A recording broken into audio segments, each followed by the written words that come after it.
Previously in part 1. Mobile is really bad, written by people who don't know football at all. The rewards suck regardless of the difficulty. And so it feels like a fucking chore. Yeah, it's easy to do, but I'd rather recommend eFootball than this stick practice football. Because that shit is slow and boring. Every game feels like it's taking a fucking quicksand, and the result is You are made us. this shit, or is it just EA blasting that was spending money on this final bit? The fuck are you supposed to defend against? Fucking venture because they never fucking connect.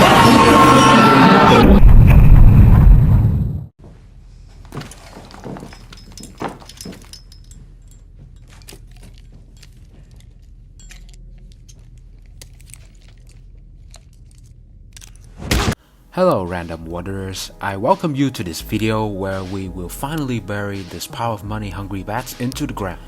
So, this is a two-part honest review of FC Mobile. First of all, my biggest thanks to the people who have watched part 1 and left a like and commented on that video. I always want people to comment on my videos just to learn and hear from the pain or any concerns some people have for my mental health. Like, I'm fine guys, no worries. Also, a channel named Sally Jr. with 60,000 subs commented on my video, like holy shit. And from what I can see from his videos, they paint a very blunt picture of the actual state of a person playing FC Mobile. I mean, you can see for yourself. Kylian Mbappe, and it's in! Real Madrid! But he seems to be pretty chill and down to earth, and he actually plays the fucking game, which I totally respect. So yeah, Sally Jr., all I have to say is, thanks. My friend. If you haven't watched part 1, well, you should. But if you don't want to, I'll just summarize that video for you.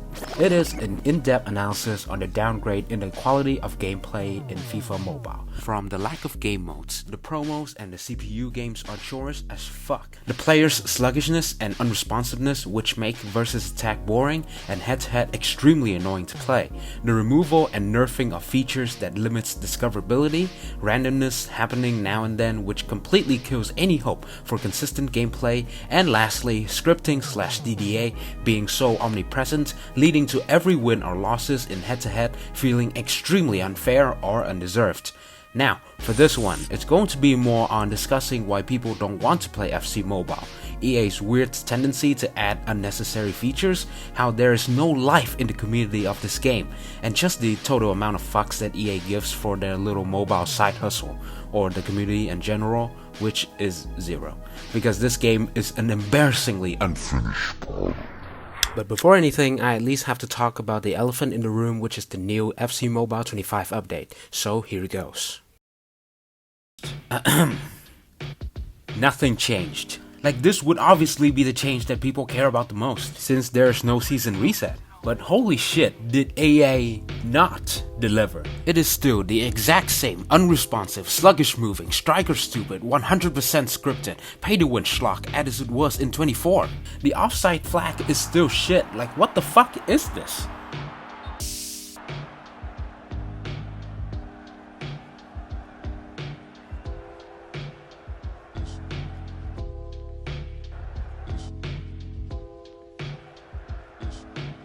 But hey, at least there's this cool new game mode, except the rewards fucking sucks and Rush isn't even in the game.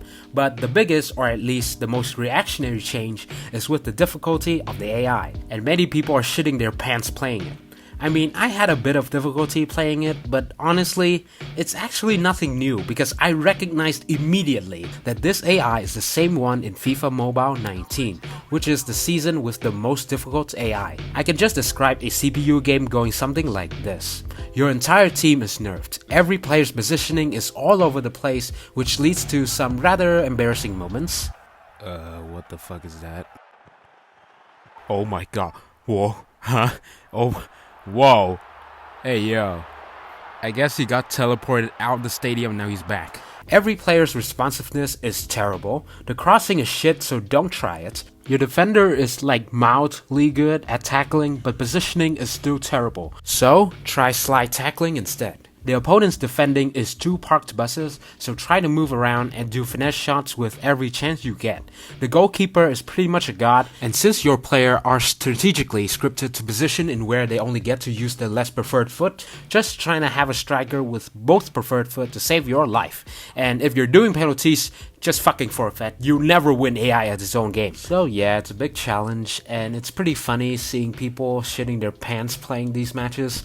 And I guess somebody at EA did watch my video, but even then I don't really think so. Mainly if that is the case, they clearly did not listen to everything. I said that if you were to make the AI games more difficult, then at least make the rewards worthy of our efforts. Like seriously, this is what you get after shitting and pissing in challenge mode.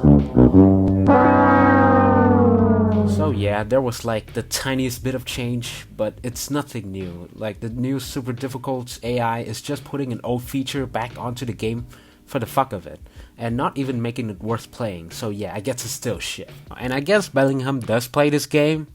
Cause if that's the case, then shut the fuck up and win some Euros, Jew! Alright, let's get back into the meat of this video. Because this game is an embarrassingly unfinished product. So to answer on why people don't want to play the game, for part 1 again I already explained the dogshit quality of the gameplay, but I'd like to add more on that with this. I believe the only way to enjoy this game is to have this specific card at least upgraded to level 25. It's almost like a shield against scripting. Having this player on the team means you won't have to deal with any unfair disadvantages. Apparently the new dogshit event Hall of Legends gave us 2 more R9s. Oh my god. If you've seen my previous videos, it's pretty clear that I'm not a fan of this card. If you ever ask me what type of player I am afraid of meeting the most in head-to-head, I will not say the people that use these cards are the ones, because it is always either a really bad, toxic, parentless, bitchless loser, or a down bad EA glazer. No. I don't hate R9 as a player, I still think he is one of the greatest footballers of all time, even though he couldn't win the Champions League, but whatever. I have never used R9, and I have no intention of trying to buy it. It's way too expensive, and I'm spending money on making this video for you guys. The reason why I don't like this card is just because of how game-breaking it is, and I'm not saying that like a YouTube video title. The card just feels wrong. Like, what the fuck is this? Fucking hell. It has everything, both preferred foot, fast as fuck, strong as fuck, 5-star skills. The positioning is so good, leading to people doing the mid-pitch throw ball gimmick that I mentioned in part 1. Again, it has everything, and it is obviously going to be the best card. And you might say, Gary, R9 has existed long before.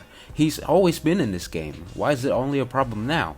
Well, to that I say, any card back then can be meta if it falls into the right playstyles or if you know how to use them. Also, defenders back then were at least fast, so dealing with fast strikers ain't that much of a problem.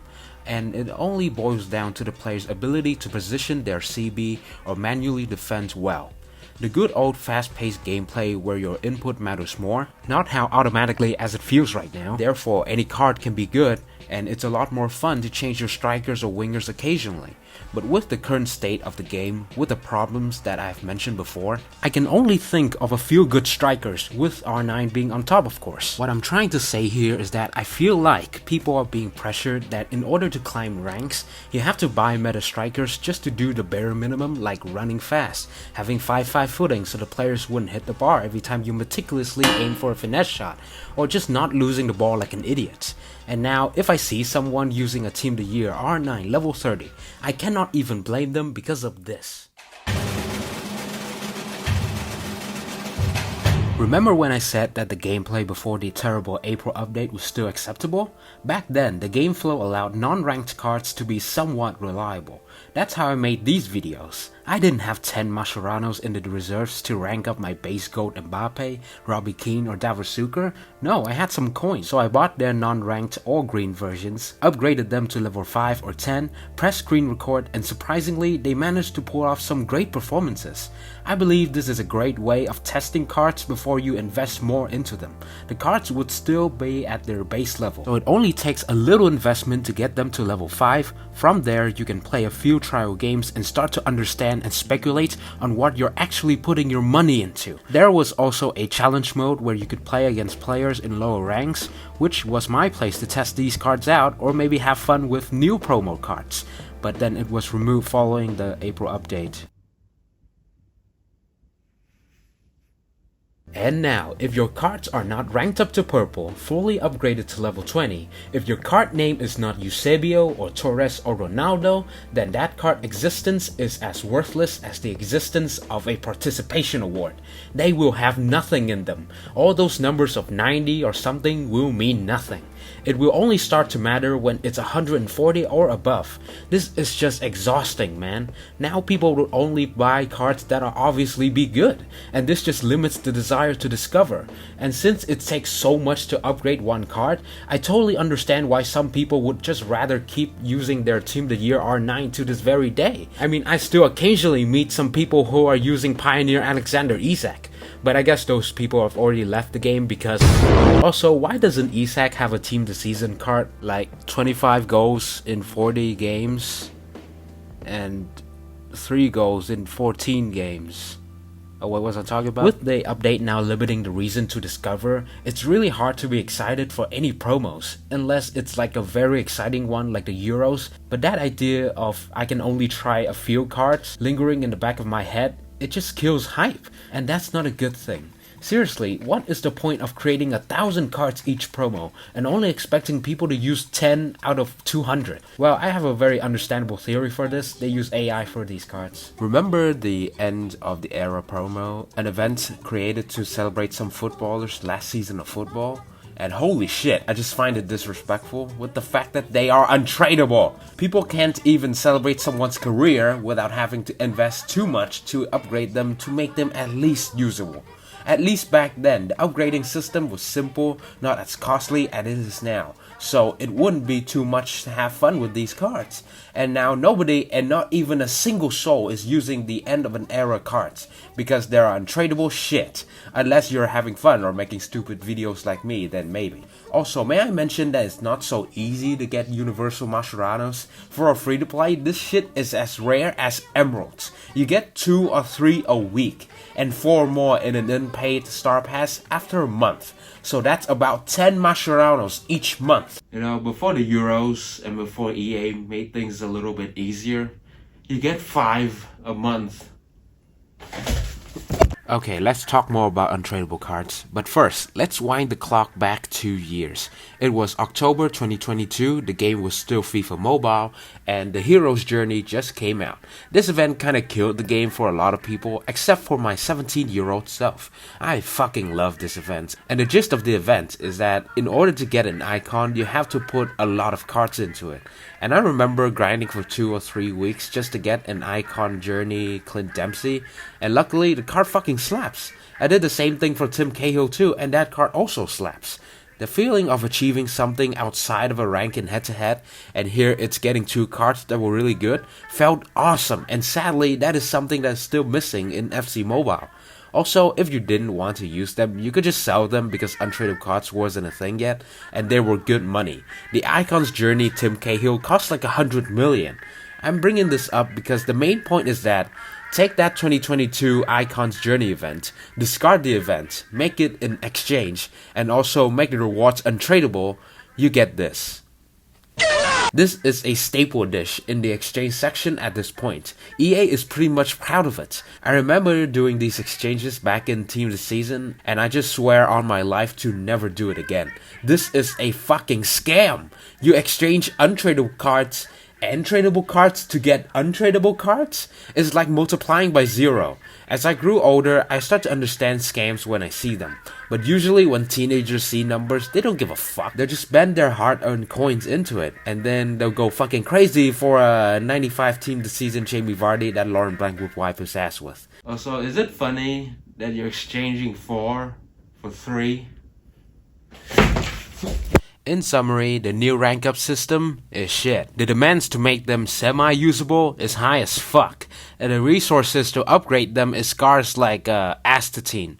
Untradeable cards are everywhere, and whoever's choice it was to make exchange cards untradeable deserves to be, I don't know, reincarnated in North Korea, and it's pretty sad to point out how people lineups have changed in the past few years. How did we come from people just having fun with creative or one team central lineups, even in high ranks, to this?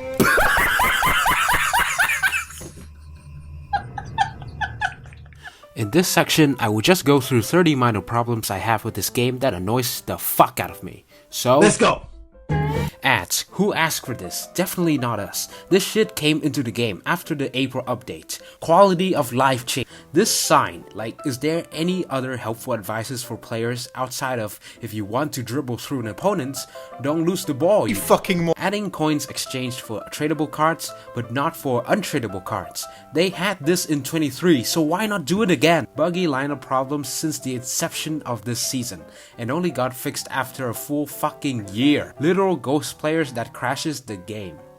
Graphics changes. You set it to medium, then play in an afternoon theme. It leads to some certain shading issues. Am I alone in this, or didn't none of y'all notice he was white? This net. Whose idea was this? They said this was a community-based update. Which one of you asked for that? Again, why the fuck is Nkunku part of Team the Season? Did you see his non-contribution? Also, where the fuck is Bergamo Calcio Team the Season cards? Did they do something wrong? We're gonna nominate players standing at 10th or got relegated, but the team that stood 4th won the Europa League, with a player who assisted the 3rd most goals, with a player scoring in the Europa League final? Nah, fuck that. Again, where's Team the Season Isaac, EA? And Ademola Lookman? Ante Budimir? In Copa America dog shit event, but where is James Rodriguez, the player of the fucking tournament? Making promos way longer than they should be, changing the mystery signings interface despite nobody asking for it, adding a highlight feature but you cannot forward or backward the footage, removing this category in extra time, like why? We were getting pretty decently priced cards to make a bit of money here, and you removed it. It's almost like if there's a good addition to the game and people liked it, EA would take that as an offense. Replacing experience cards with an upgrading system that requires your eyes to shatter and your fingers to blister. Adding music to highlights. What the fuck is this elevator shit? Adding one soundtrack to a single event, then immediately removing it once the event ended. And sadly it's a banger too. Adding this weird angle and highlights, like what the fuck am I looking at? This looks like a security camera in Freddy Fazbear's.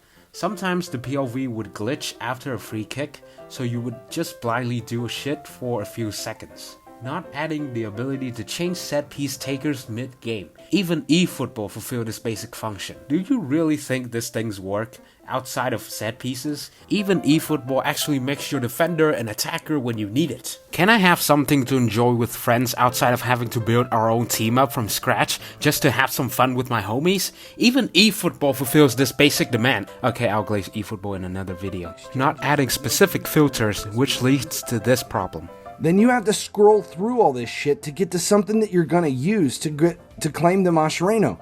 In the 3 most recent events, all cards are above 90 overall, and that completely kills off the purpose of Universal Dudex. EA recently lost their licensing for more Serie A teams, now being Inter and AC Milan.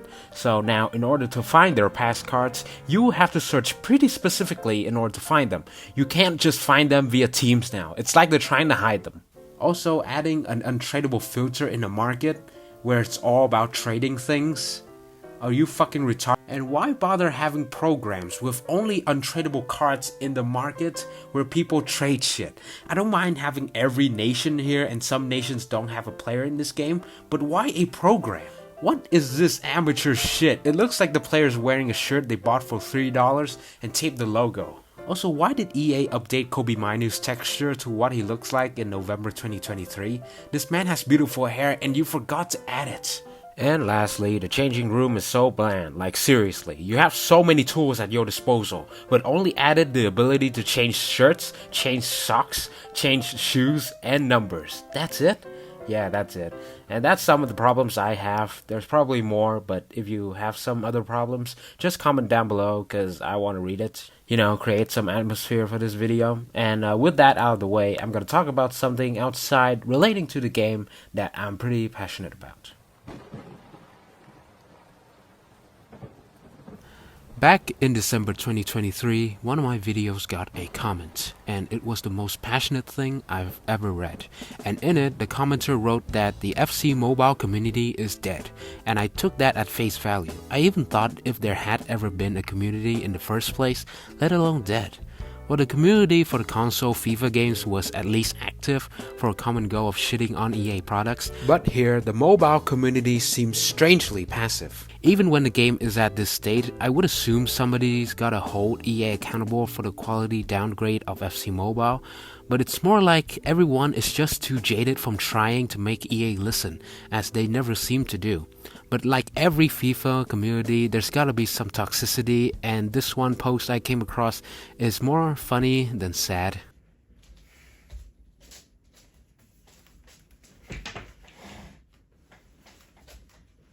So this post is from a guy who got match fucked in professional 3 versus attack. So yeah, the power gap is pretty apparent, and the guy said, "Can anyone please tell me what the versus attack matchmaking mechanism is like? Like how to meet the same level opponents or at least have equal chances.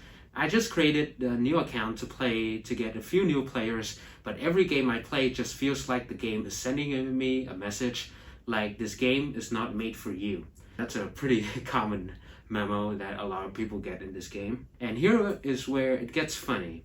One guy commented, "Or is it because you're stupid and want to win more fans because it's versus attack and then meet these guys? You're so stupid you can't stand to win at the lowest rank, and then why complain?" So if you don't want to get what he's saying here is that if you want to win, why don't you stay at the lowest rank so you can get more wins? And firstly, the guy was just at professional 3. It's like a very low rank. It's like semi-pro difficulty in FIFA games. Secondly, he met a team with 99 overall, which is a rating that's usually in Legendary 3 or World Class 1 at least. And lastly, it kind of enlightened me a bit, because I'm not going to debate on the toxicity. It's prevalent and it's what EA wants. It's more about how like the people playing the game are telling others that they're stupid for playing the game. So I'd like to conclude that if you play FC Mobile, you are dumb. This is a joke, so please don't take it seriously. Oh no, there are communities for this game. It's just nobody wants to, or just have no reason to care about it. Because why bother screaming if the lifeguard is deaf?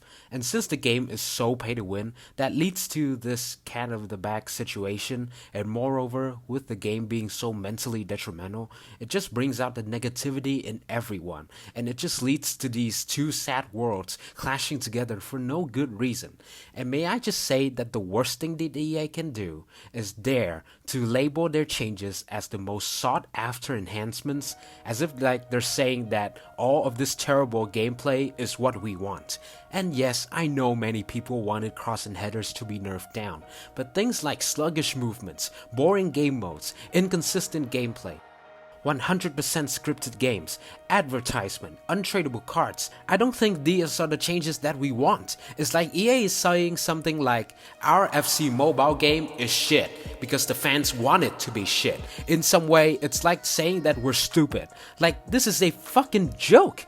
And then I guess I'm the first person to hyper-analyze it, because every normal behaving citizen, or the ones that want the game to be better, has left these hellish chains already. Seriously. While I was editing this video, I came across an FC mobile channel named Anti-EA, and this very channel alone can show you the entire picture of the FC mobile community. First of all, my compliments to the chef. His videos are fucking amazing. And as a content creator myself, who edits his own videos, the commitment I can see put into these videos are admirable.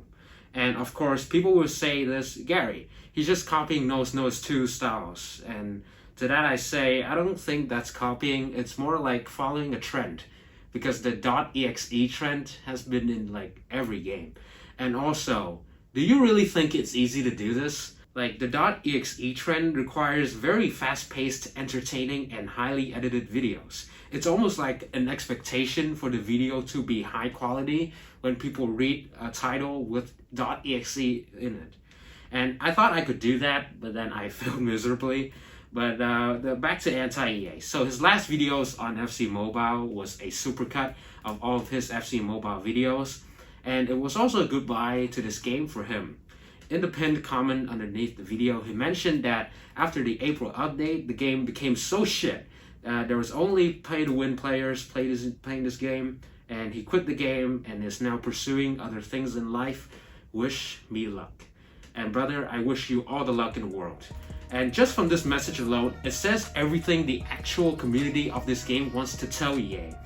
If you make a game shit, slow, more pay-to-win demanding, we get jaded and then we quit.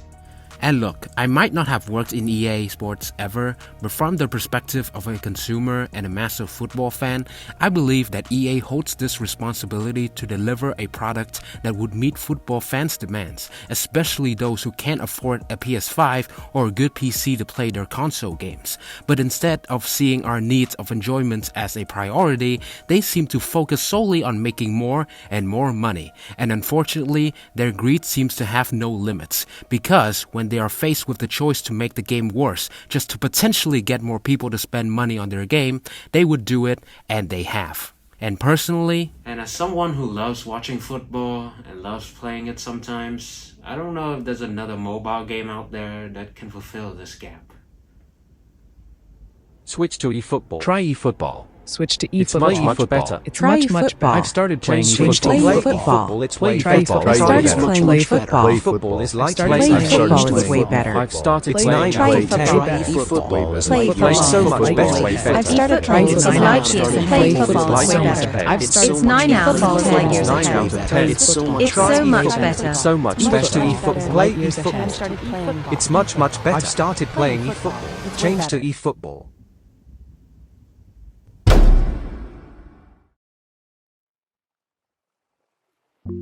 hello everyone, it's been some wild days for me and this channel. Part 1 reached quite the audience, and I guess it's great to know that I'm not alone. Originally, I only intended to make 2 parts, but as things develops and with more things coming into my head as I write, I decided on splitting all of this into 4 parts instead. Again, if you haven't watched part 1, then please check it out. It will give you a lot of more context for this video. And part 3 will not just be some basic comparison between eFootball and FC Mobile, but it will be discussing on why so many people like eFootball so much more despite being the underdog. So share, like, and subscribe if you enjoyed this video, and to look out for part 3, and bye bye.